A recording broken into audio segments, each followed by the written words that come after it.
What's up everybody? Welcome to Welcome Nation. My name is Vedo and I'm here to help you better understand the wealth game and become part of the Wealth Game Nation. There are a couple of things on the agenda today. First, it's the time of the month again, where I share with you my full stock portfolio. Then we will look at my portfolio activity in September 2023. Then I will compare the performance of my portfolio against the S&P 500 and the nasdaq 100. Then we will look at some news that happened in September 2023 which have impacted the stock market.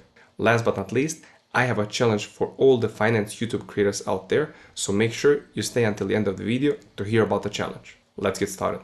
You know the drill, no flashy illusions, no empty promises, and no fancy spreadsheets nor gimmicks.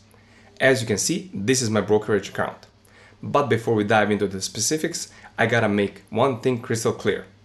I may have an opinion on a stock and the stock market, but that is still an opinion and not financial advice. So don't you go investing based on my blabbering.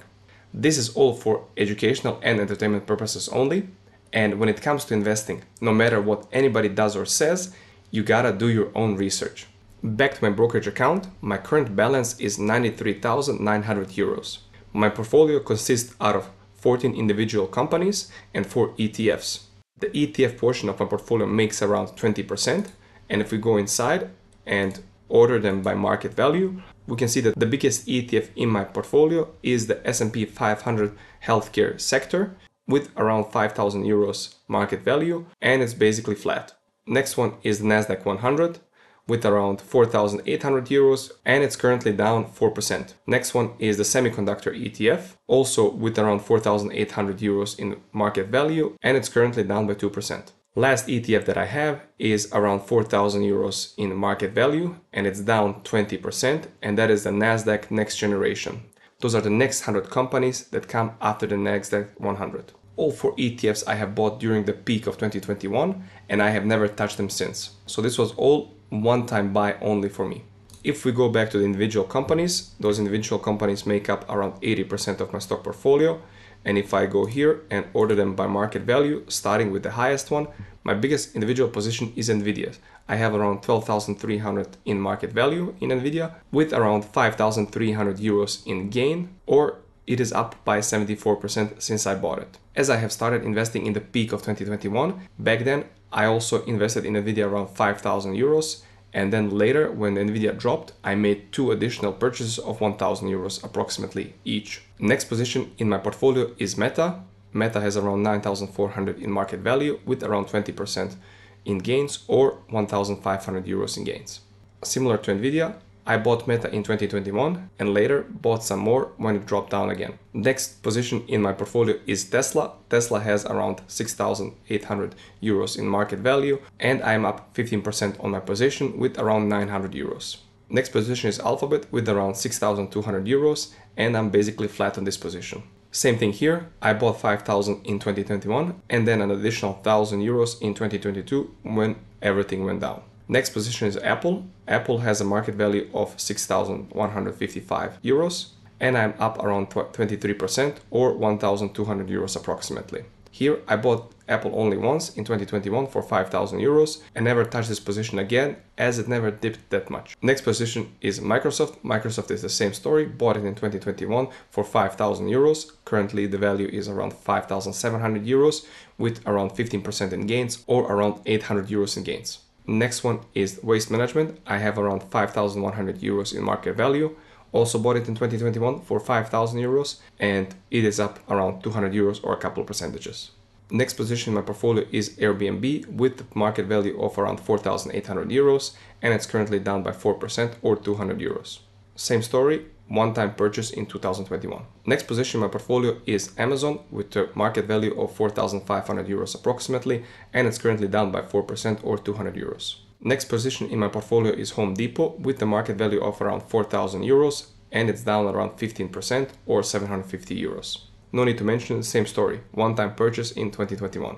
Autodesk, also one-time purchase in 2021, current market value is 3,900 euros, and I'm currently down by 20% or around 900 euros. Next position in my portfolio is PayPal. Current market value of PayPal is 2,750 euros, and I'm down by 30% or 1,200 euros. Here I purchased PayPal 4 times as it was going down in order to better my cost average. PayPal for me is a value play. This is something that Peter Lynch, my favorite investor, would call a turnaround. I do not plan to hold PayPal in my portfolio for the long run, as I believe the company doesn't have a great moat and there are much better opportunities in the stock market. However, for now, I will wait for the turnaround and just keep it in my portfolio. Next company in my portfolio is Alibaba with 1,800 euros in market value, and I'm down around 10% or 200 euros. Similar to PayPal, this is also a value play for me.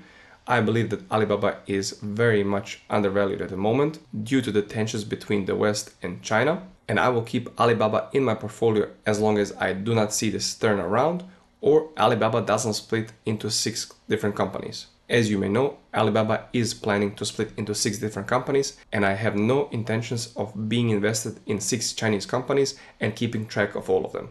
Last but not least, I have Salesforce in my portfolio with around 1,700 euros in market value, and I'm down by a couple of percent.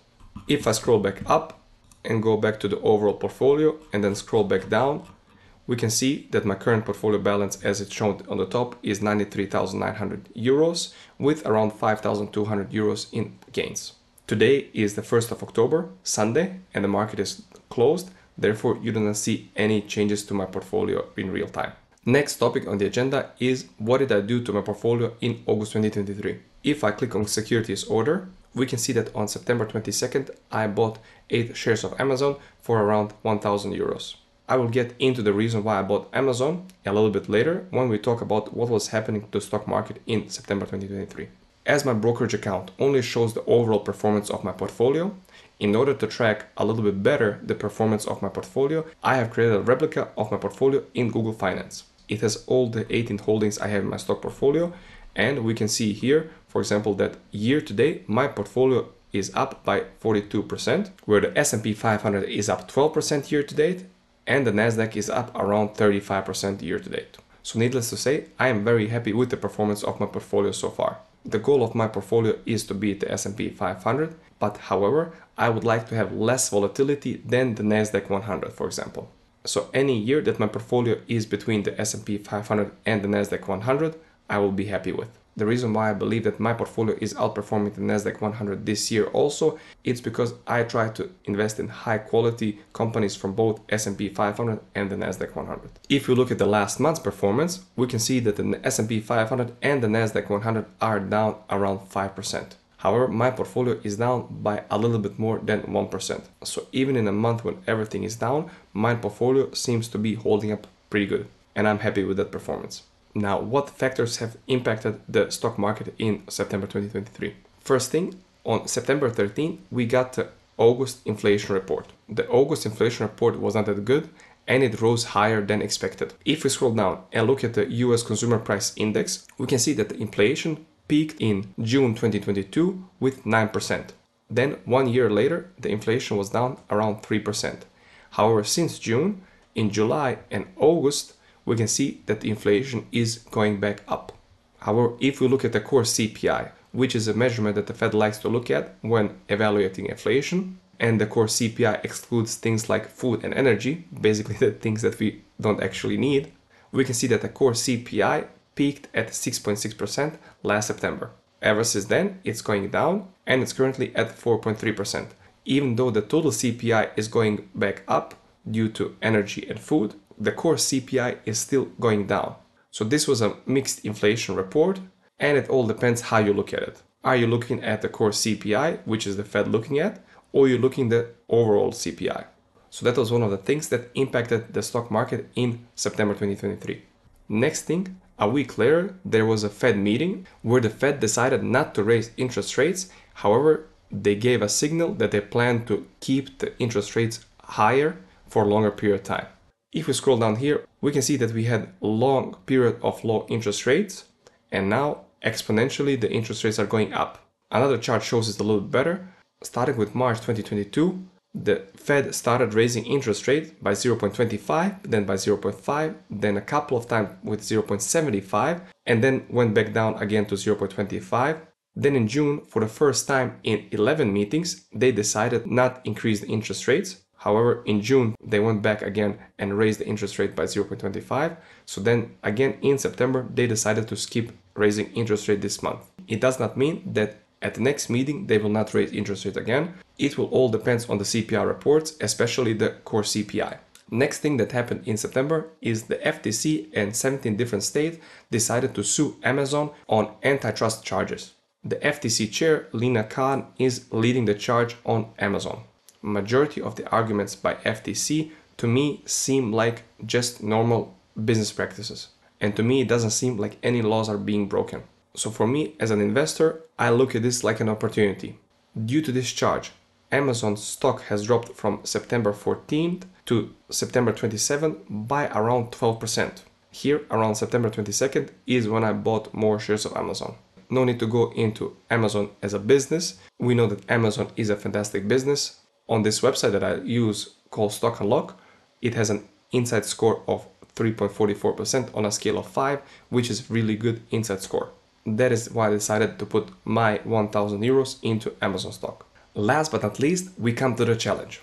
I don't know how you feel about this, but I am tired of fake YouTube gurus talking the talk and not walking the walk. They all like to talk about the latest hot stocks, stocks to watch, stocks that will go to the moon, but none of them will ever show their portfolios nor what they're doing with their money. I don't think that's right. Then they go even a step further and start selling courses on how to be a great investor with no track record showing how good of an investor they are. That is madness to me. That is why I challenge any finance YouTube content creator out there, you know who you are, to actually walk the walk and show their portfolios. I think that'd be fair. Not partially, not some trades here and there where they manage to make some money. And please, for the love of God, no fancy Excel spreadsheets. I don't know who you think you're fooling with an Excel spreadsheet. I cannot believe that people fall for YouTube finance content creators showing them fancy spreadsheets. Instead, show your brokerage account in real time like I'm doing. I am happy to take any challenge. Let's put an end to the charades and let's learn from each other. If you accept this challenge, great. You will be able to look at yourself in the mirror. I will be here sharing my portfolio every month with transparency. So there we have it, an unfiltered review of my stock portfolio and the performance so far. I want to reiterate once again that my goal in sharing my portfolio is not to show off or feel anybody bad about their own investments. Instead, I hope that my transparency will shed some light into the realities of investing. Hopefully, some other YouTube finance content creators will see this challenge and accept it. Whether you're a seasoned investor or you're just getting started, we can all learn from each other. There's always more to learn and more opportunities to explore. Just remember, investing is a journey, not a race. And that's it for today. Thank you for joining me. If you found this video helpful, please hit that like button. Don't forget to subscribe and share this video with your friends. If you did that, I would appreciate that a lot. Also, let me know down in the comment section below what you think about my portfolio composition, as well as my challenge to other finance YouTube creators. Thank you so much for watching, I hope you enjoyed it, and I will see you in my next video. If you found this video helpful, please click that